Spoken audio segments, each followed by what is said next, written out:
at the federal courthouse in downtown Savannah.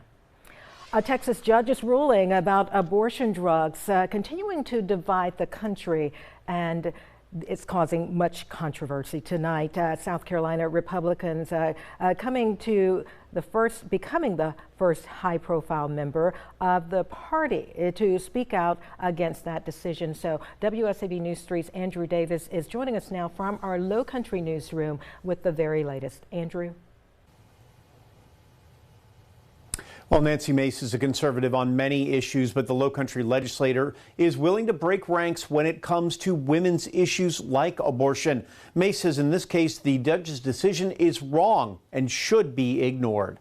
The judge used a law from 1873 that the Supreme Court ruled was unconstitutional in 1983. So the basis for that ruling wasn't based in anything legitimate. The ruling by Texas federal judge Matthew Kaczmarek suspending the use of mifepristone, one of the drugs used in abortions and miscarriages, a ruling that would essentially stop that procedure from occurring. The FDA has approved this drug, whether you agree with its usage and efficacy or not. That is not your decision. That is the FDA's decision.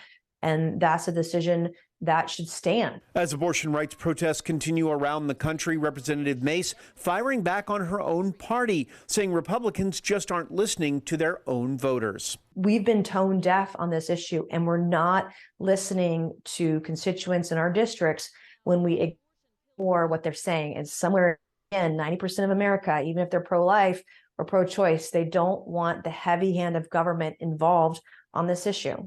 Mace says she's not pro-abortion, but pro-women, and that starts even before they have sex. Want to reduce the number of abortions in this country? Why not make sure that every woman has access to birth control? We have entire counties in the state of South Carolina that don't have a single OBGYN doctor in them. I had to put out a resolution that said we don't agree with banning women from traveling out of state to have an abortion. I had to put a resolution out a few weeks ago, a bill out that would say it would be cruel and unusual punishment to execute a woman who's had an abortion. We shouldn't even be having that kind of conversation when we say, hey, we're just going to defund everything.